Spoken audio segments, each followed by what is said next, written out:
Hello and welcome to all. आज के इस वीडियो में हम एनसीईआरटी साइंस क्लास 8 के चैप्टर 9 रिप्रोडक्शन इन एनिमल्स के बारे में जानेंगे। चलिए हम समझते हैं कि इस चैप्टर में क्या क्या बताया गया है। The production of new individuals from their parents is known as reproduction. Parents के द्वारा न्यू इंडिविजुअल को प्रोड्यूस करना या फिर अपने ऑफ स्प्रिंग्स को प्रोड्यूस करना रिप्रोडक्शन कहलाता है। नेक्स्ट समझ लेते हैं। There are two modes by which animal reproduce. These are sexual and asexual. जिस तरह एनिमल रिप्रोड्यूस करते हैं उसके दो मोड्स बताए गए, एक होता है सेक्सुअल और दूसरा होता है asexual. Reproduction resulting from the fusion of male and female gametes is called sexual reproduction. Means वैसा रिप्रोडक्शन जिसके थ्रू मेल और फीमेल गैमेट्स फ्यूज करते हैं तो उस तरह के रिप्रोडक्शन को सेक्सुअल रिप्रोडक्शन कहा जाता है। The male reproductive organs include a pair of testis, two sperms, ducts and a penis. Male reproductive organs में 1 pair testis, 2 sperm ducts and a penis involve होते हैं। फिर उसके बाद the testis produce the male gametes called sperm. Testis जो है वो एक मेल गैमेट को प्रोड्यूस करता है जिसे स्पर्म कहा जाता है। Millions of sperm are produce by the testis. Testis के द्वारा मिलियंस ऑफ स्पर्म प्रोड्यूस किए जाते हैं। The female reproductive organ are a pair of ovaries, oviducts जिसे फैलोपियन ट्यूब कहा जाता है, एंड द यूट्रस। जो फीमेल रिप्रोडक्टिव ऑर्गन्स होता है उसमें एक पेयर ओवरीज प्रेजेंट होते हैं, ओविडक्ट्स होता है और साथ ही उसमें यूट्रस भी प्रेजेंट होते हैं। The ovary produces the female gametes called ओवा। ओवरी जो है वो फीमेल गैमेट्स ओवा को प्रोड्यूस करता है।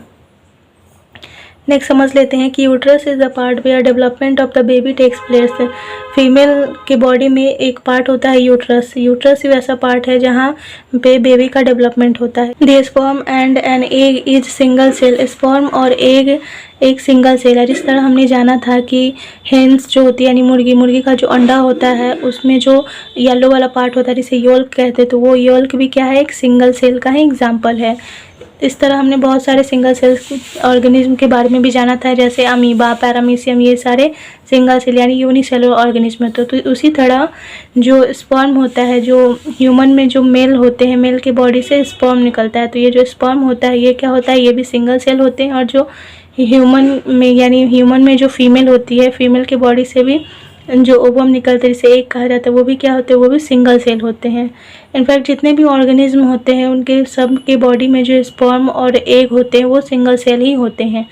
फ्यूजन ऑफ द एग या जिसे ओवम भी कहते हैं and the sperm is called fertilization. Ovum और स्पर्म का जो फ्यूजन होता है उसे हम फर्टिलाइजेशन कहते हैं और यही फर्टिलाइजेशन के बाद ही जाइगोट का फॉर्मेशन होता है। Fertilization which takes place inside the female body is called internal fertilization. यानी वैसा फर्टिलाइजेशन जो फीमेल के बॉडी के अंदर होता है उसे हम इंटरनल फर्टिलाइजेशन कहते हैं। और internal fertilization occurs in many animals including humans, cows, dogs and hens etc। ये जो इंटरनल फर्टिलाइजेशन है ये बहुत सारे एनिमल्स में होता है, जैसे कि ह्यूमन को भी इंक्लूड करेंगे तो ह्यूमन में भी होता है, काउज में भी होता है, डॉग्स में भी और हेन्स में भी इस तरह के इंटरनल फर्टिलाइजेशन होते हैं। Fertilization in which the fusion of a male and a female gamete takes place outside the body of the female is called external fertilization. वैसा फर्टिलाइजेशन जिसमें मेल और फीमेल गैमेट्स का जो फ्यूजन है उसके body के बाहर होता है, तो उस तरह के फर्टिलाइजेशन को एक्सटर्नल फर्टिलाइजेशन कहा जाता है। It is very common in aquatic animals such as fish, starfish, frog etc। ये ज़्यादातर जितने भी एक्वेटिक एनिमल्स होते हैं यानी जो जल में रहने वाले जानवर, जीव जंतु होते हैं उनमें ये ज़्यादा होता है, जैसे कि फिश, स्टारफिश, फ्रॉग, इन सब में हमें एक्सटर्नल फर्टिलाइजेशन देखने को मिलेगा। अब हम समझ लेते हैं IVF या फिर इन विट्रो फर्टिलाइजेशन के बारे में। कुछ फीमेल्स का ओविडक्ट ब्लॉक होता है जिसके कारण उनमें इंटरनल फर्टिलाइजेशन नहीं हो पाती है। इसके लिए एक प्रोसेस अपनाया गया मेडिकल साइंस में जिसे नाम दिया गया IVF। तो इसमें डॉक्टर जो है वो कलेक्ट करते हैं फ्रेशली रिलीज्ड एग को और फिर स्पर्म को, और फिर उसके बाद इनका रखा जाता है इन्हें कुछ घंटों तक और फिर इसका फर्टिलाइजेशन करवाया जाता है। इसी फर्टिलाइजेशन को IVF इन विट्रो फर्टिलाइजेशन कहा जाता है।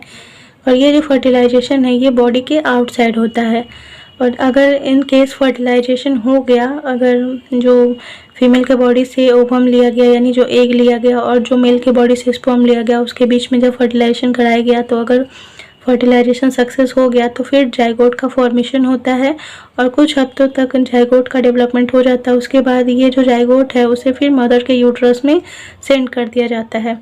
और ये जो कंप्लीट डेवलपमेंट है बेबी का, वो यूट्रस में होते रहता है। फिर उसके बाद डॉक्टर्स सिजेरियन के थ्रू बेबी को उसके मदर के यूट्रस से बाहर निकालते हैं। और हमने जाना कि ये जो बेबी बॉर्न है वो किस टेक्निक के थ्रू हो रहा है। ये जो टेक्निक है इसे ही कहा जाता है test tube babies. The zygote divides repeatedly to give rise to an embryo. ये जो जाइगोट है, जाइगोट का हमने कैसे जाना था कि ये जाइगोट कैसे बनते हैं, तो जब मेल गैमेट और फीमेल गैमेट के बीच फर्टिलाइजेशन होता है तो उसके बाद धीरे धीरे जाइगोट बनने लगते हैं। तो जब जाइगोट्स जो है वो डिवाइड करते हैं, यानी उनमें जब धीरे धीरे वो डिवाइड करने लगते हैं, तो उसके साथ ही वो डिवाइड हो के फिर एम्ब्रियो में बदल जाते हैं। The embryo gets embedded in the wall of the uterus for further development. ये जो एम्ब्रियो हैं फिर यूट्रस में चले जाते हैं, फिर धीरे धीरे इनका डेवलपमेंट यूट्रस में ही होते रहता है। The stage of the embryo in which all the body parts are identifiable is called foetus. और वैसा एम्ब्रियो का उस तरह का स्टेज जिसमें एम्ब्रियो के हम जो बॉडी होता है एम्ब्रियो का, वो धीरे धीरे उसके सारे बॉडी पार्ट्स हमें दिखने लगते हैं, तो इसे ही कहा जाता है फीटस। यानी जब एम्ब्रियो का डेवलपमेंट होने लगेगा, बॉडी पार्ट्स का फॉर्मेशन होने लगता है, तो उस जब वो बॉडी बन जाता है तो उसे फीटस कहते हैं। When the development of the fetus is complete, the mother gives birth to the baby। जब फीटस का धीरे धीरे डेवलपमेंट होने लगता है और जब उसका डेवलपमेंट पूरा फुल हो जाता है, यानी एक बेबी का कंप्लीट बॉडी बन जाता है, तो फिर मदर जो है वो अपने बच्चे को जन्म देती है। The animals which give birth to young ones are called viviparous animals. वैसे एनिमल्स जो बच्चे को जन्म देती है वो अपने यंग वंस को बर्थ करती है, तो उस तरह के एनिमल्स को विविपोरस एनिमल्स कहा जाता है। जैसे काऊ, ह्यूमन, एलिफेंट, ये सब क्या है, ये सब विविपोरस एनिमल्स हैं। और those animals which lay eggs are called oviparous animals. वैसे एनिमल्स जो एग ले करती है यानी अंडे देती है, तो उस तरह के एनिमल्स को ओविपोरस एनिमल्स कहा जाता है। जैसे फ्रॉग, लिजार्ड, बटरफ्लाई, ये सभी क्या है, ये सभी ओविपोरस एनिमल्स कहलाते हैं। The transformation of the larva into an adult through drastic changes is called Metamorphosis. यानी लार्वा का ट्रांसफॉर्मेशन वो धीरे धीरे एडल्ट की ओर होता है, तो इस तरह के चेंजेस को हम मेटामॉर्फोसिस कहते हैं। जैसे देखिए कि किस तरह यंग वंस से एडल्ट्स की ओर कोई भी ऑर्गेनिज्म में जब यंग वंस रहते हैं यानी छोटे होते हैं, जब उनका जन्म होता है, कैसे वो एडल्ट बनते हैं। तो पहले क्या होता है, एग अगर हम फ्रॉग के एग्जांपल को ही समझ ले, तो फ्रॉग का पहले एग ले करती है फ्रॉग, फिर उसके बाद ये जो एग है फ्रॉग में, हमने जाना था कि फ्रॉग में क्या होता है, फ्रॉग में एक्सटर्नल फर्टिलाइजेशन होता है। फ्रॉग का जो एग होता है, तो उसके बाद ये जो एग है वो डेवलप करके बन जाते हैं टैडपोल। टैडपोल को हम फ्रॉग का लार्वा भी कह सकते हैं। फिर उसके बाद ये जो टैडपोल है वो हमें फिश जैसे दिखेंगे, छोटी छोटी जो मछलियाँ होती हैं उस तरह आपको दिखती होंगी तालाब में, नदी में, तो आप कंफ्यूज भी हो जाते होंगे कि ये मछलियाँ हैं या फिर टैडपोल है। तो जो छोटे छोटे हमें मछलियों जैसे दिखते हैं उसमें से वो टैडपोल भी रहते हैं। तो जब एग होगा, एग के बाद टैडपोल होता है, फिर टैडपोल के बाद ही एडल्ट्स में ये चेंज होते हैं, जिसे हम फ्रॉग कहते हैं। अब हम समझ लेते हैं कि सिल्क वर्म या जिसे सिल्क मॉथ भी कहा जाता है, उसमें किस तरह उसके यंग वंस जो है वो एडल्ट्स में चेंज होते हैं। तो पहले सिल्क वर्म जो होता है वो एग ले करता है, तो उसके बाद ये जो एग है वो धीरे धीरे इसमें डेवलपमेंट होता है, तो ये लार्वा या फिर जिसे हम कैटरपिलर भी कहते हैं वो बनता है। फिर ये जो लार्वा है वो फिर प्यूपा में इसका डेवलपमेंट होता है, और ये जो प्यूपा है फिर प्यूपा डेवलप होकर एडल्ट्स में चेंज होते हैं, जिसे हम सिल्क मोथ के नाम से जानते हैं। तो इस तरह ये सारी डेवलपमेंट जो है वो यंग वंस से एडल्ट में होते रहती है, और इसे ही हम मेटामॉर्फोसिस कहते हैं। अब हम एसेक्सुअल रिप्रोडक्शन के बारे में जान लेते हैं। हमने इतनी सारी जो बातें समझी वो सेक्सुअल रिप्रोडक्शन के बारे में समझी थी। अब नेक्स्ट हमारा है एसेक्सुअल रिप्रोडक्शन। तो देखिए क्या बताया गया है, reproduction in which only a single parent is involve is called asexual reproduction. वैसा रिप्रोडक्शन जिसमें केवल एक सिंगल पेरेंट ही इन्वॉल्व होते हैं तो उस तरह के रिप्रोडक्शन को एसेक्सुअल रिप्रोडक्शन कहा जाता है। New individuals develop from the buds in hydra. This type of asexual reproduction is called budding. हम हाइड्रा के बारे में समझते हैं। तो हाइड्रा क्या होता है? हाइड्रा में जब भी कोई न्यू इंडिविजुअल्स का डेवलपमेंट होता है तो हाइड्रा में जो बर्ड्स प्रेजेंट होते हैं उस बर्ड्स के थ्रू ही न्यू इंडिविजुअल का डेवलपमेंट होता है। और इस तरह का जो डेवलपमेंट होता है हाइड्रा में उसके बर्ड्स से, इस तरह के रिप्रोडक्शन को बर्डिंग कहा जाता है। An asexual reproduction in which an animal reproduces by dividing into two individuals is called binary fission। यानी एसेक्सुअल रिप्रोडक्शन का वैसा पार्ट जिसके थ्रू एनिमल्स का रिप्रोडक्शन जो होता है वो अपने आप को डिवाइड करके फिर नए इंडिविजुअल्स को डेवलप करते हैं। तो इस तरह के जो रिप्रोडक्शन होता है उसे बाइनरी फ्यूजन कहा जाता है। हम जानते हैं कि अमीबा क्या है? अमीबा एक सिंगल सेल्ड ऑर्गेनिज्म है।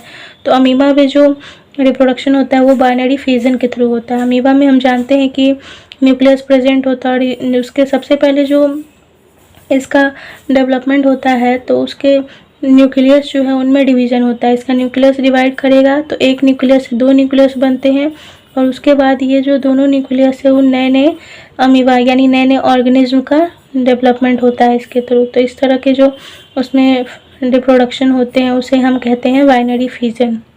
आई होप आपको इस वीडियो से बहुत सारी नॉलेज मिली होगी। अगर आप पहली बार इस वीडियो को देख रहे हैं तो मेरे इस चैनल को ज़रूर सब्सक्राइब कीजिए और अपने दोस्तों के साथ भी इसे शेयर कीजिए। Thank you. Thanks for watching.